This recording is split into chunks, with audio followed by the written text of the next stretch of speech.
That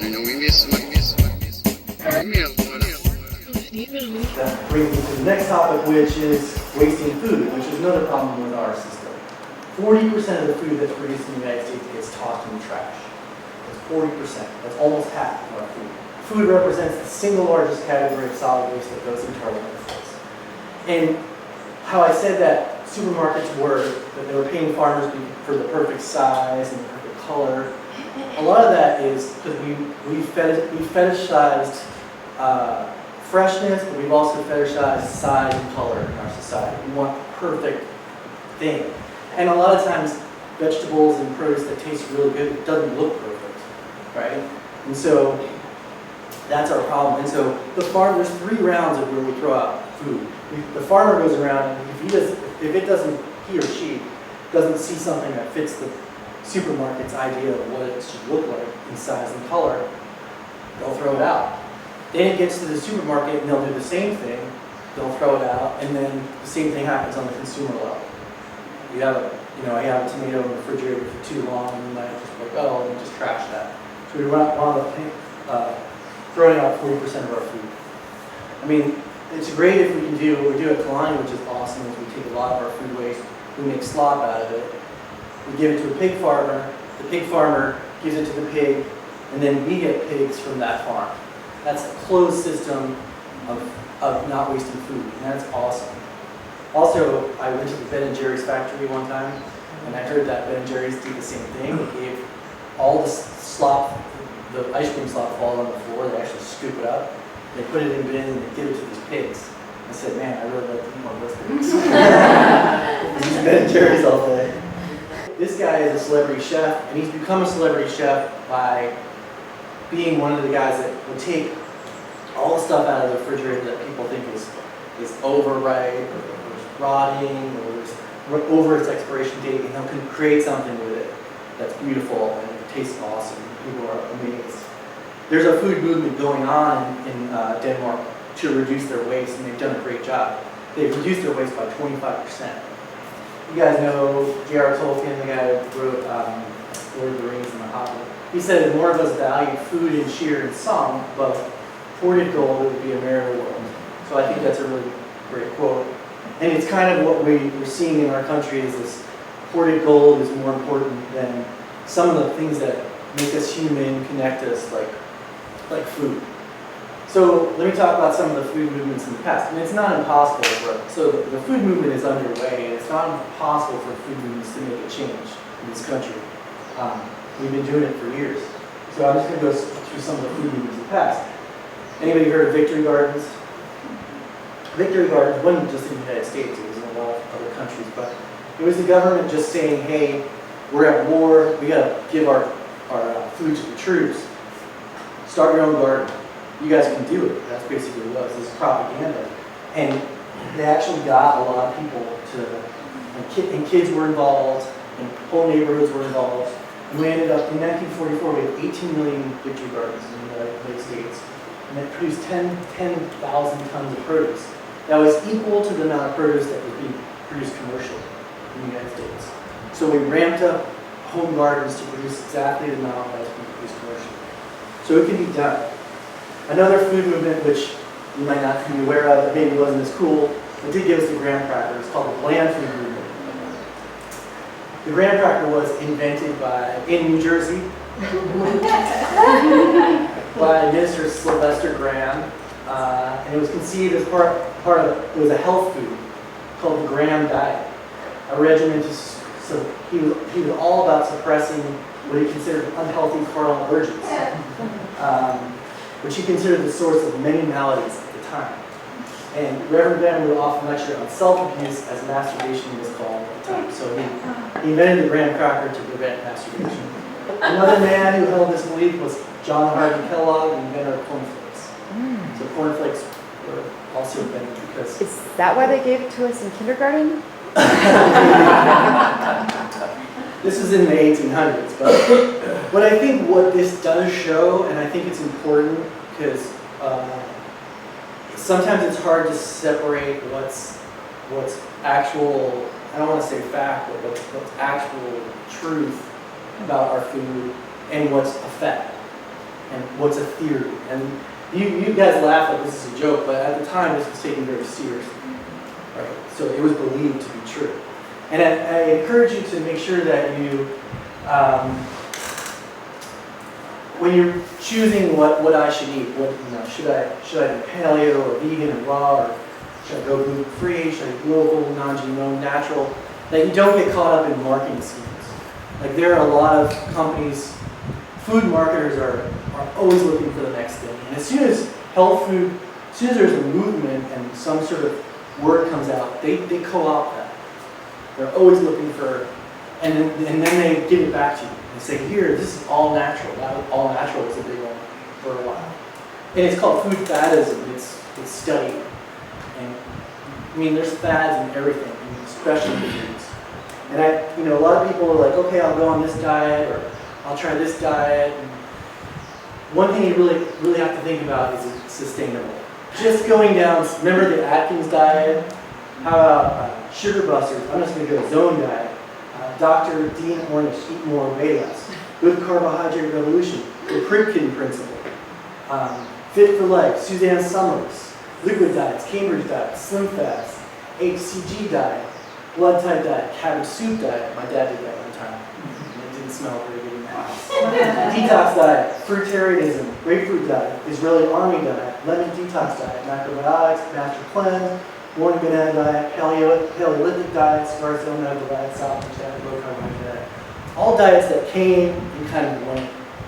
Some of the principles of these diets are great, and I think looking at each of these things and what they're talking about is important, and maybe integrating in my diet. But you really have to think about what's sustainable. And when I go back to diet, I know this is my food marketing slide. Food marketers will use lots of different terms to try to market to you. And I just want to give you another example. Superfood is like really a new term. And I did some research on David Wolf. And he's kind of the new guy, the guru. Superfoods, I'm pretty sure is a marketing term. It is a marketing term, definitely. There's no definition of superfood. And the problem with this idea is it's like a magic bullet idea. And the same thing with diets and everything. It's like that with pharmaceutical drugs. People want a magic bullet. They want to be like, I want to lose weight. I want this diet. I want a magic bullet. I want to live forever. I want a superfood that'll do that. It's just part and parcel to how human beings work. Well, a diet, the most important thing about a diet should be balanced, right? It should be diverse. It should be something that you're comfortable eating all the time. And you should also be enjoying your food. And so the problem with the superfood label, and then what this did was it allows marketers and people to go out and find exotic things like the goji berry or even blueberries. Oh, blueberries are, but you can look at apples, bananas, and oranges as superfoods. They have amazing properties, high in nutrients, very specific in their what they provide the body. Those are superfoods too. Almost any whole food can be called superfood. And so you have to be careful with these labels. They come and go, and a lot of times they're used to sell you something that's more money. So next time you eat a banana, think about like you're eating a superfood, high in potassium, gives you a lot of energy, a lot of caloric content. It's a natural, it helps your digestion. There's a lot of great properties in a banana. But if people don't get excited about bananas as much as they do exotic ones. And then Alice Waters, you know who anyone knows Alice Waters?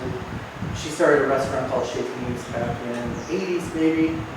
Another kind of pioneer of the modern food movement who said that what's important is where your food is sourced. If it's good, you can cook it simply and it'll be delicious. And she took instead of having a giant steak on the plate, she made the vegetables as important as the protein, which was kind of revolutionary at the time. And people started being like, wow, vegetables can be really good. The biggest thing you can do is understand every time you're going to the grocery store, you're voting with your dollars. Support your farmers markets, support local food, really learn to cook. This is what she says. And so that's super important. The farmer's market revolution, the fact that we can go to a lot of towns now and ask, hey, is there a farmer's market? Oh yeah, sorry, we have a farmer's market. That's just a pretty new thing, last 10 years. And that's great. That's amazing. And I like eating local. So if you can call me, if I can put my chips on anything, being a locavore might be one of them. Although, like for example, bananas, a lot of people live in places where you can't get bananas. So again, I'm not saying that your whole entire diet has to be local, but if the majority of what you're eating is local, that's that would make a great change to our food system. It would do a lot of things, and I'll show you later. And what does local mean? And I looked this up, and it says within 400 miles, which sounds like a lot. 400 miles sounds like a lot. But if you consider where a lot of our food comes from, it's probably not that much. And then me and Bailey were just thinking about like different places in the United States. And if you went 400 miles, I said, well, that's kind of local. So that's not hard and fast either. And seasonal. Right, well, I'm gonna get to that. So eating local food is eating seasonal, right? Because if you're eating things in local and you're eating stuff in your area that's out right now, and you go to farmers markets and they'll have what's in season at that time. I was doing a cooking show here, and we were gonna make a Lilikoi raw vegan coconut pie. And we went all around the property looking for Lilikois, but it wasn't Lilikoi season. And so, you couldn't put Lilikois in there. And so eating seasonally is so important. Eating seasonally allows farmers also to rotate their crops. So they don't have to do monocultures. You may not be able to get tomatoes every part of the year, but then figure out something else that works like a tomato. And then what you're doing is you're researching, and like Alice Waters says, learning about cooking, learning what else could be tomato, what kind of soup can we make beside a tomato-based soup? Or what kind of marinara sauce can we make besides a tomato-based? And then what you're doing is you're diversifying your diet as well. It's amazing how these simple things, you guys know this guy? Yeah. That's why I put him in my Local foods has more nutrients. Local food has a shorter time between harvest and table. It's likely that the nutrient value has decreased. In all these transportations, or for example, the tomato again, where it's green, it's probably a low nutrient value compared to that vine-ripe tomato that you're eating within 3 days of being off the vine. And so it makes all the difference. And your body knows the difference. And as far as superfoods go, a lot of times we talk about superfoods, and I always like, when I'm looking at a vegetable or something and I'm seeing something that's brightly colored, a lot of that bright colored stuff is good for your body. And that's just evolutionary. Like your body likes that bright colors. And so you should look for bright colors when you're eating a lot of times. Eating local supports the local economy. The money that is spent with local farmers and growers all stays close to home and is reinvested in businesses and services in the community. And also, all these pictures that I took of these people, what do you notice about them? What? They're happy. They're happy? What else do you think? What? They look healthy. They look healthy. Skin glows. And they look like they're taking pride in what they're selling, right? Yeah. Like when I was taking pictures, people were like, "Yeah, this is my stuff," and that's like that pride is important. They care about what they're growing and what they're selling. So, and all these pictures are local, and I did that on purpose to remind you that we have a thriving local food scene here. Like we're at the epicenter. We're at one of the places in the world that's leading the way here in Hawaii, in Culinary especially. So. And there's so much to look for. There's people on the cutting edge of what they're doing. So take the time to go out there and become curious about what's going on. I'm sure a lot of you are if you're here. Local food benefits the environment. By purchasing locally grown food, you help maintain farmland and green and open space in the community. Also, these guys that make this honey, they also have a farm up on the Blue Coast. And they get all Suisan's fish byproduct. So all the stuff they cut out of the fish, these guys get and use it as fertilizer. Local food promotes a safer food supply. The more steps there are between you and your food source, the more chances there are for contamination.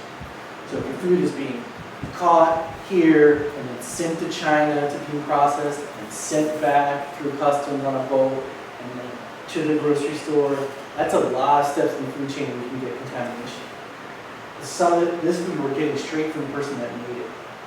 So go to the source. And speaking of the source, those guys right there they're holding up chickens, which we were having for dinner tonight. I'm cooking them. We brined them last night. And we got 40 local chickens from these guys, which is a big deal because chickens are hard to get in high quantities on a factory farm on the second one. You can get pigs and beef, but chickens are difficult. And so we're really excited to be able to get chickens locally. And we're hoping that we can do that more and more. So you see a lot in more progressive areas, a lot of pickled food nowadays. Kimchi is like one that the Koreans have been doing. It's great. When you put some pickled cabbage on your plate, everything you eat, it helps your digestion a lot.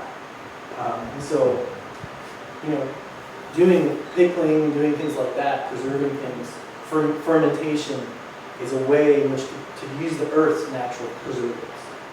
I'm a chef here at Kalani, and if I'm making a meal and I'm thinking about it, I'll just think of the colors. Like, what are the colors I have in this meal? What color is missing?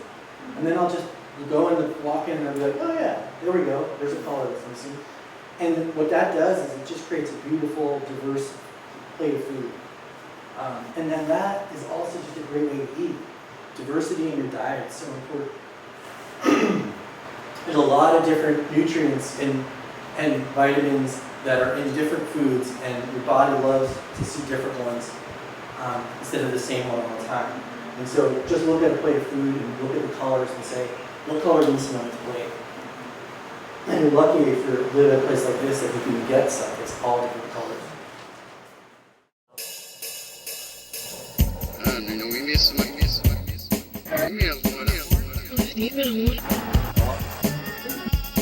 Okay, I think I got it covered.